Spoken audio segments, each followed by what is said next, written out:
Good afternoon, welcome to health file. ఇవాళ health file లో మనం మాట్లాడుకోబోయే అంశం సోరియాసిస్, వాటి లక్షణాలు, అలాగే పాజిటివ్ హోమియోపతిలో దానికి ఎలాంటి ట్రీట్మెంట్ ఉంది. ఈ అంశంకి సంబంధించి మనతో మాట్లాడడానికి పాజిటివ్ హోమియోపతి క్లినిక్ నుంచి డాక్టర్ దీపిక గారు మనతో ఉన్నారు.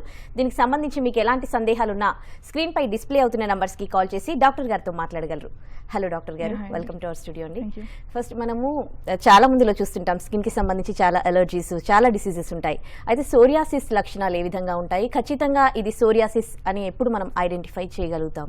నార్మల్గా ఇప్పుడు సోరియాసిస్కి ఇంకా మిగతా టైప్ ఆఫ్ స్కిన్ డిసీజెస్కి మామూలుగా డిఫరెన్సెస్ అంటే ఎలా తెలుస్తుంది ఖచ్చితంగా సోరియాసిస్ అంటే కనుక మనకి సోరియాసిస్కి ఖచ్చితంగా ఒక టెస్ట్ అంటూ ఏది ఉండదన్నమాట. జస్ట్ మనం చూసిన వెంటనే తెలుస్తుంది.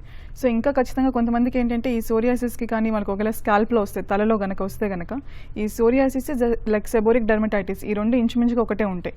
సో అలాంటప్పుడు ఏంటంటే డయాగ్నోసిస్ కష్టంగా అయితే కనుక దానికి మనకి పొటాషియం హైడ్రాక్సైడ్ అనే టెస్ట్ ఉంటుందన్నమాట. అంటే మనకి ఈ చర్మం పైన ఏవైతే స్కేల్స్ అనేవి ఉంటాయో దాన్ని మామూలుగా ఏంటంటే ఈ ఆ సొల్యూషన్లో వేసినప్పుడు మనకి కొన్ని ఫంగల్ ఇన్ఫెక్షన్స్ అయితే కొన్ని టైప్ ఆఫ్ కలర్ చేంజింగ్స్ కానీ అలా ఉంటాయన్నమాట. సో ఎక్కువ మటుకు సోరియాసిస్కి ఏంటంటే మనం చూసిన వెంటనే దాన్ని గుర్తించవచ్చు. సోరియాసిస్ లేదా డర్మటైటిస్, ఎగ్జిమానా అనే డిఫరెన్సెస్ అనేది. సో మెయిన్గా మనకి సోరియాసిస్కి సిమ్టమ్స్ వైజ్గా వస్తే కనుక ఎలా ఉంటుంది సిమ్టమ్స్లో అంటే కనుక మనకి ఎక్కువగా సోరియాసిస్ ఉన్న వాళ్ళలో ఏంటంటే ఫస్ట్ చిన్న సైజ్ ఓవల్ సైజ్ కానివ్వండి, లేదా చిన్న రౌండ్ సైజ్ కానివ్వండి, స్పాట్స్ లాగా వస్తూ ఉంటాయి కొంతమందిలో. సో అలా స్పాట్స్ లాగా వచ్చినప్పుడు ఏమవుతుందంటే దానికి మనకి ఎల్లో పింకిష్ కలర్లో కానివ్వండి, లేదా కొంతమందిలో కొంచెం రెడ్ కలర్లో కూడా ఈ ప్యాచెస్ అనేవి వస్తూ ఉంటాయి. అలా ప్యాచెస్ వచ్చిన తర్వాత ఏంటంటే దానిపైన మనకి పొలుసుల్లాగా అంటే స్కేల్స్ లాగా ఎక్కువగా పొట్టులాగా రాలడం కానీ చూస్తాం. సో అలా ఒకసారి మనకి అలా పొట్టు రాలిపోయిన తర్వాత ఆ స్కేల్స్ ఊడిన తర్వాత ఏంటంటే దాని కింద మనకి ఈ పింక్ కలర్ డాట్స్ కానీ లేదా రెడ్ కలర్ డాట్స్ అనేవి చూస్తూ ఉంటాం. సో ఇది మెయిన్గా మనం ఇది చూస్తే కనుక సోరియాసిస్ అనేది ఖచ్చితంగా దాన్ని మన డయాగ్నోసిస్కి రావచ్చు అనమాట. స్టార్టింగ్ లక్షణాలు ఎలా ఉంటాయి అంటే స్టార్టింగ్ ఇలా ఉంటుందా? స్టార్టింగ్ అంటే మనకి సోరియాసిస్ స్టార్టింగ్ అని ఎండింగ్ అని పెద్దగా ప్రోగ్నోసిస్ ఏది ఉండదు అనమాట. కాకపోతే ఏంటంటే స్టార్టింగ్ వచ్చేటప్పుడు చిన్న సైజ్ మనకి ప్యాచెస్ లా వస్తాయి, అంటే పింక్ కలర్ డాట్స్ లాగా కానివ్వండి, లేకపోతే చిన్న చిన్నగా ఓవెల్ సైజ్ ప్యాచెస్ ఎక్కడైనా వచ్చే అవకాశాలు ఉన్నాయి. ఈ సోరియాసిస్ మనకి ఎక్కడైనా రావచ్చు బాడీలో. అంటే కొంతమందిలో ఏంటంటే జస్ట్ రావడమే మనకి మోచేతులకు కానీ మోకాలకు కానీ వస్తుంది అనమాట. అలా వచ్చినప్పుడు నిదానంగా బాడీ అంతా స్ప్రెడ్ అవుతుంది. అలా కాకుండా ఏంటంటే సోరియాసిస్ కొంతమందిలో పామో ప్లాంటర్ సోరియాసిస్ అంటారు. అంటే కేవలం అరికాలలో కానివ్వండి లేదా అరిచేతుల్లో కానీ జస్ట్ వీటిలోనే చూస్తాం అనమాట. ఇదొక టైప్ ఆఫ్ సోరియాసిస్ అన్నట్టు. సో ఇందులో కూడా మనకు రకాలు ఉంటాయి. మాక్సిమం ఏంటంటే సోరియాసిస్ ఎక్కడ వచ్చినా కానీ బాడీ అంతా స్ప్రెడ్ అవుతుంది. అసలు ఎందుకు వస్తుంది సోరియాసిస్? సోరియాసిస్ రావడానికి మనకి రీజన్స్ అంటే కనుక స్పెసిఫిక్గా ఇదని చెప్పలేమండి. చాలా రీజన్స్ ఉంటాయి. ఒకటి మెయిన్గా తీసుకుంటే కనుక అన్ని డిసీజెస్కి ఎలా అయితే కామన్ కాజ్ ఉంటుందో హెరిడిటరీ కాజ్ అంటే వంశపారంపరంగా సోరియాసిస్ రావచ్చు. అలా కాకుండా ఏంటంటే మనకి ఈ సోరియాసిస్ కూడా చాలా చిన్న పిల్లల్లో చూస్తూ ఉంటాం. అంటే ఫర్ ఎగ్జాంపుల్ జస్ట్ 6 years కానివ్వండి లేదా 7 years పిల్లల్లో చూస్తూ ఉంటాం. సో ఇలాంటి పిల్లల్లో వచ్చినప్పుడు ఏంటంటే వాళ్ళ ఫ్యామిలీ హిస్టరీలో కూడా వాళ్ళ మదర్కి కానివ్వండి లేదా పేరెంట్స్ కంటే పెద్దగా హిస్టరీ ఉండదు. అలాంటి వాళ్ళల్లో మనకి రావడానికి రీజన్ అంటారా, అది కొంతమంది పిల్లల్లో ఏంటంటే మనకి థ్రోట్ ఇన్ఫెక్షన్స్ చూస్తూ ఉంటాం. ఈ స్ట్రెప్టోకోకల్ థ్రోట్ ఇన్ఫెక్షన్స్ వచ్చిన తర్వాత అది ఆల్మోస్ట్ ఒక 1 month లేదా 6 months అయిన తర్వాత ఈ ఇన్ఫెక్షన్స్ వల్ల ఏంటంటే బాడీ రెసిస్టెన్స్ పవర్ అనేది తగ్గిపోతుంది అనమాట. అలాంటప్పుడు ఏంటంటే స్కిన్ మీద సోరియాసిస్ డెవలప్ అయ్యే ఛాన్సెస్ ఉంటాయి చిన్న పిల్లల్లో ఎక్కువ మటుకు. అంటే ఈ థ్రోట్ ఇన్ఫెక్షన్ తర్వాత ఈ సోరియాసిస్ వచ్చే ఛాన్సెస్ కూడా ఉంటాయి అనమాట. సో అలా కాకుండా కొంతమందికి టీనేజర్స్లో చూస్తాం. అంటే అట్లీస్ట్ మనకి 16 years కానీ 17 years ఆ ఏజ్లో ఏంటంటే వాళ్ళకి ఎక్కువగా ఈ హార్మోనల్ ఇంబ్యాలెన్స్, ఈ హార్మోనల్ చేంజెస్ వల్ల దానివల్ల ఏంటంటే బాడీ అనేది కొంతమంది అడ్జస్ట్ కాలేదన్నమాట. సో అలాంటప్పుడు ఏంటి ఎక్కువగా చికాకు, ఇరిటేషన్స్, స్టడీస్ వైజ్ కూడా ఈ డిప్రెషన్స్ ఇవన్నీ ఉంటే అలా కూడా సోరియాసిస్ రావచ్చు. లేదా కొంతమందికి ఏంటంటే ఇంటెస్టైనల్ డిసీజెస్ ఉంటాయి. అంటే ఏంటంటే ఈ మోషన్ ప్రాబ్లమ్స్ కానివ్వండి లేదా సీలియాక్ డిసీజెస్, అంటే లార్జ్ ఇంటెస్టైన్ కానీ లేదా స్మాల్ ఇంటెస్టైన్ లో ఏదైనా మనకి డిసీజెస్ ఉన్నా కానీ దానివల్ల కూడా ఏంటంటే కొంతమందిలో రేర్ కేసెస్ లో ఈ సోరియాసిస్ డెవలప్ అయ్యే ఛాన్సెస్ ఉంటాయి. సో ఇలా తీసుకుంటే కనుక సోరియాసిస్ కి ఎన్ నెంబర్ ఆఫ్ కాజెస్ ఉంటాయి అనమాట. మెయిన్ గా మటుకు ఇవి చెప్పుకోవచ్చు. ఓకే, ఫస్ట్ కాల్ తీసుకుందామండి. రాజారెడ్డి ఫ్రమ్ హైదరాబాద్. హలో రాజారెడ్డి గారు. నమస్తే అండి, మీ సమస్య ఏంటో డాక్టర్ గారితో చెప్పండి. చెప్పండి రాజారెడ్డి గారు. రాజారెడ్డి గారు మాట్లాడండి. చెప్పండి, వినిపిస్తుంది రాజారెడ్డి గారు. మేడం నాకు 9 months వచ్చిందండి సోరియాసిస్ అండి. ఓకే మేడం, అయితే ఓన్లీ హెడ్ లో వచ్చింది మేడం. ఓకే, మేము అలోపతి దగ్గరికి వెళ్ళామండి. ఇంతే మెడిసిన్ తీసుకున్నాము, ఒకటి లోషన్ ఆయింట్మెంట్ ఇచ్చాడు, తగ్గిపోయిందండి. తగ్గిపోయిన తర్వాత మళ్ళీ ఒక 6 months అయింది, మళ్ళీ ఒక 1 month క్రితం వచ్చిందండి. సేమ్ మళ్ళీ అదే మెడిసిన్ యూజ్ చేశాను, తగ్గింది.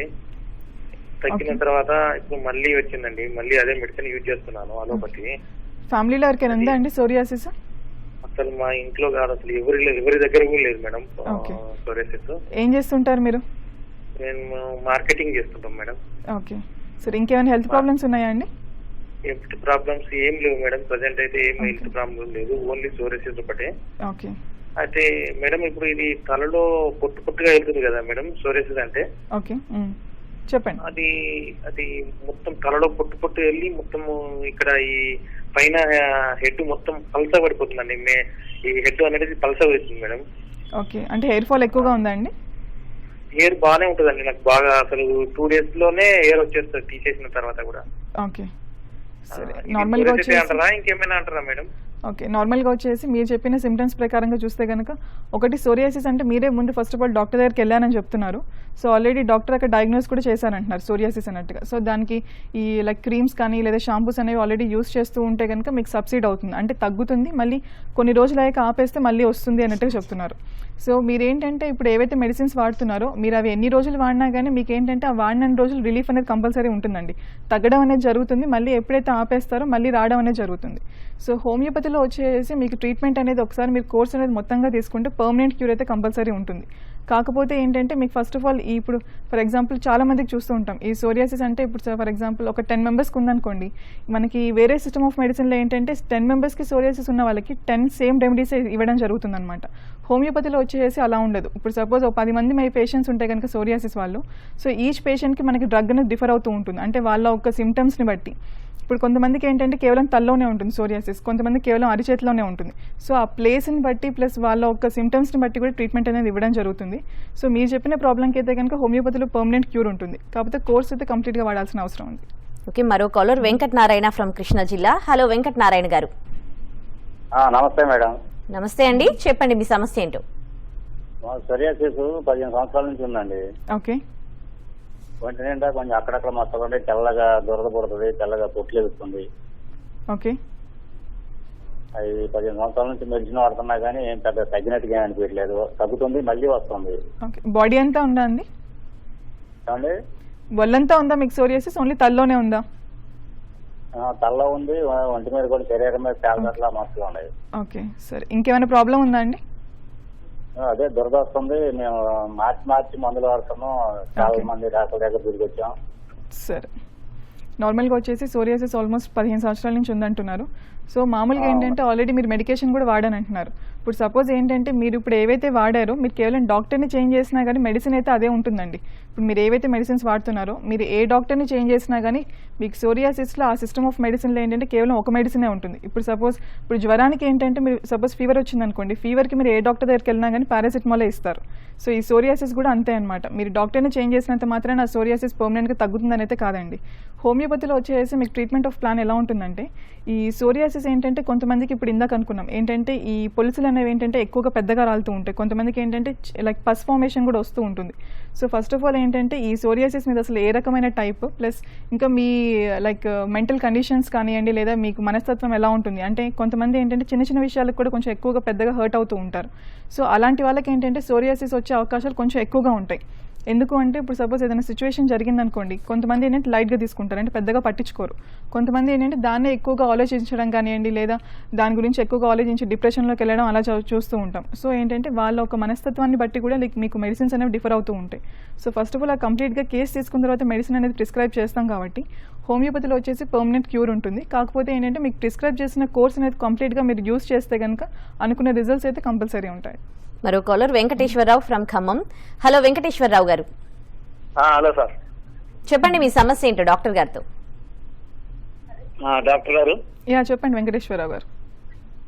ఈ సోరియాసిస్ నాకు కూడా ఇంత ముందు 1 సంవత్సరం క్రితం వచ్చిందండి. ఓకే. సంవత్సరం క్రితం వచ్చిన తర్వాత ఇంగ్లీష్ మందులు వాడినామండి. ఓకే. ఈ ఇంగ్లీష్ మందులు వాడితే తాత్కాలికంగా పోవటం, ఆయింట్మెంట్లు అయితే టాబ్లెట్స్ అయితే రావడం మళ్ళీ పోవటం అట్లా అవుతుంది. ఓకే. 4-5 మంది డాక్టర్లు చూసినారు, అసలు తగ్గదన్నారు. ఇక ఉచిత హోమియోపతి అని మా ఖమ్మంలో అవుతుందండి. ఓకే. వాళ్ళు కూడా చూసిన తర్వాత 6 నెలలు వాడడం తగ్గింది, మళ్ళీ వచ్చిందండి ఇప్పుడు. ఓకే, సరే. ఇంకేమైనా ప్రాబ్లం ఉందా అండి? అదేనండి, మళ్ళీ ఇప్పుడు మోకాల కింద చేతుల కాడ తలలో. ఓకే. సరే ఆల్మోస్ట్ ఇప్పుడు ఏంటంటే మనకు వచ్చిన కాలర్స్ అందరూ ఏంటంటే ఈ సోరియాసిస్ అనేది ఆల్మోస్ట్ 10 years నుంచి ఉంది, లేకపోతే 15 years నుంచి ఉంది అన్నట్టు కంప్లైంట్ చెప్తున్నారు. సో ఎవరికైనా కానీ ఏంటంటే ఇప్పుడు హోమియోపతిలో మీరు ఇంతకుముందు లైక్ 6 months వాడాను, సో తగ్గినట్టే తగ్గింది, మళ్ళీ వస్తుంది అని చెప్తున్నారు. సో కేవలం 6 months వాడితే కనుక టెంపరీ రిలీఫే ఉంటుందండి. ఎందుకు అంటే కనుక మనకి ఈ సోరియాసిస్లో కూడా ఏంటంటే సీజనల్ వైజ్ ఇంక్రీజ్ అనేది ఉంటుందంట, ఎగ్రవేషన్స్ అనేవి ఉంటాయి. అంటే మనం ఇందాక ఏంటంటే మామూలుగా కొంతమందికి కేవలం వింటర్ సీజన్లో ఎగ్రవేట్ అవుతూ ఉంటుంది సోరియాసిస్ కంప్లైంట్స్ అనేవి. కొంతమందికి ఏంటంటే సీజన్తో సంబంధం లేకుండా ఏ సీజన్లో కానీ మనకి యూనిఫామ్గా ఉంటుంది, అంటే ఎక్కువ అవడం అనేది ఉండదు, తగ్గడం అనేది కూడా ఉండదు అనమాట. సో ఇది కూడా వన్ ఆఫ్ ది సిమ్టమ్. ఇప్పుడు లైక్ ఇప్పుడు లోషన్స్ కానీ ఆయింట్మెంట్స్ కానీ యూస్ చేసే వాళ్ళు ఏంటంటే వాళ్ళకి ఈ సిమ్టమ్ పెద్దగా యూజ్ అవ్వదు వేరే సిస్టమ్ ఆఫ్ మెడిసిన్లో. హోమియోపతిలో ఏంటంటే ఇది కూడా యూజ్ అవుతుంది. అంటే కొంతమంది కేవలం సమ్మర్లో ఎగ్రవేట్ అవుతుంది, అంటే సమ్మర్లో ఇంక్రీజ్ అవుతుంది. అలాంటి వాళ్ళకి ఏంటంటే కొన్ని సెట్ ఆఫ్ రెమెడీస్ ఉంటాయి. కొంతమందికి ఏంటంటే వింటర్లోనే అంటే చలికాలం కానీ వర్షాకాలం కానీ ఆ సీజన్ వచ్చేసరికి సోరియాసిస్ అనేది చాలా విపరీతంగా ఎక్కువ అవుతూ ఉంటుంది. వీళ్ళకి ఏంటంటే కొన్ని సెట్ ఆఫ్ రెమెడీస్ ఉంటాయి. అంటే ఒక్కొక్కల ప్రాబ్లమ్ని బట్టి, ఇప్పుడు సోరియాసిస్ అంటే అందరికీ ఒకటే విధంగా ఉండదన్నమాట. సో వాళ్ళ బాడీ టెండెన్సీని బట్టి ఇప్పుడు కొంతమందికి ఏంటంటే సోరియాసిస్ ఉన్న వాళ్ళకి దురద ఎక్కువగా ఉంటుంది, కొంతమందికి అసలు ఇచ్చింగే ఉండదు. సో ఈ ఇచ్చింగ్ ఉన్నా లేకపోయినా దానికి కూడా మనకి రెమెడీస్ అనేవి డిఫర్ అవుతూ ఉంటాయి. అలా కాకుండా ఏంటంటే ఈ సోరియాసిస్ కానీ డర్మటైటిస్ కానీ ఇలా ఉన్న వాళ్ళకి ఏమవుతుందంటే ఈ దురద అనేది మనకి ఎక్కువగా రాత్రిపూట కానీ లేదా ఈవినింగ్ టైమ్స్లో ఎక్కువ అవుతూ ఉంటుంది ఇచ్చింగ్ అనేది. సో దానికి ఏంటంటే దానికి కూడా రెమెడీస్ డిఫర్ అవుతూ ఉంటాయి. సో మనకి ఇన్ని డిఫరెన్షియేషన్స్ ఉన్నాయి కాబట్టి మనకి హోమియోపతిలో పర్మనెంట్ క్యూర్ ఉంటుందని చెప్పగలుగుతాం. ఓకే, దీని గురించి మరింత డిస్కస్ చేద్దాం చిన్న బ్రేక్ తర్వాత. హెల్త్ ఫైల్లో ఇప్పుడు ఒక షార్ట్ బ్రేక్ తీసుకుందాం. Welcome back. మరో కాలర్ లైన్ లో ఉన్నారు, ప్రియాంక ఫ్రమ్ హైదరాబాద్. హలో ప్రియాంక గారు. హలో ప్రియాంక గారు నమస్తే అండి, మీ సమస్య ఏంటో చెప్పండి. హలో యా చెప్పండి ప్రియాంక గారు, వినిపిస్తుంది. మేడం నాకు అరిచేతుల్లో వచ్చింది మేడం. ఓకే, అంటే ఎలా ఉందండి మీకు చూడడానికి? అంటే అది తోలు లెగిసినట్టు అనిపిస్తుంది, మందులు వాడుతుంటే తగినట్టు అనిపిస్తుందండి. ఓకే, మళ్ళీ వస్తుంది. చూపించారా డాక్టర్కి మీరు? ఆయుర్వేదం చూపించానండి. ఓకే, చూసి ఏమన్నారు ప్రాబ్లమ్? ఒక 2 years వాడమని చెప్పారండి. అంటే సోరియాసిస్ అని చెప్పారా అండి లేదా ఎగ్జిమా అని చెప్పారా ప్రాబ్లమ్? చెప్పారండి, సోరియాసిస్ అని చెప్పారు. ఓకే, ఓన్లీ అరిచేతిలోనే ఉందండి, అరికాలలో ఏం లేదా? అరిచేతులు అది అదేంటి బొటన వేలికే ఉందండి. ఓకే సరే, ఇంకేమైనా ప్రాబ్లం ఉందా అండి? ఇంకేం లేదండి. ఓకే, నార్మల్గా ఇప్పుడు మీరు చెప్పేది కూడా మామూలుగా పామో ప్లాంటర్ సోరియాసిస్ అంటారు. అంటే ఇది కూడా ఒక టైప్ ఆఫ్ సోరియాసిస్ అన్నట్టే. కొంతమందికి కేవలం ఏంటంటే అరిచేతుల్లో స్టార్ట్ అవుతుంది. సో స్టార్టింగ్ మీకు కేవలం అరిచేతిలోనే ఉందని చెప్తున్నారు. మామూలుగా ఏంటంటే అరిచేతిలో వచ్చిన తర్వాత కొంతమందిలో మళ్ళీ అరికాల్లో వచ్చే ఛాన్సెస్ కూడా ఉంటాయన్నమాట. అంటే ఖచ్చితంగా వస్తుంది అని చెప్పలేము, కాకపోతే ఛాన్సెస్ అయితే ఉంటాయి. సో మీరు ఆల్రెడీ ఆయుర్వేదిక్ వాడుతున్నా అంటున్నారు, ఇంప్రూవ్మెంట్ని బట్టి చూడండి. ఒకవేళ ఇంప్రూవ్మెంట్ బాగానే ఉంటే కనుక కంటిన్యూ అవ్వచ్చు. అలా కాకుండా ఒకవేళ ఇంప్రూవ్మెంట్ ఏం స్టాండ్ స్టిల్గా ఉంది అంటే కనుక ఒకసారి వచ్చి కలవండి. మరో కాలర్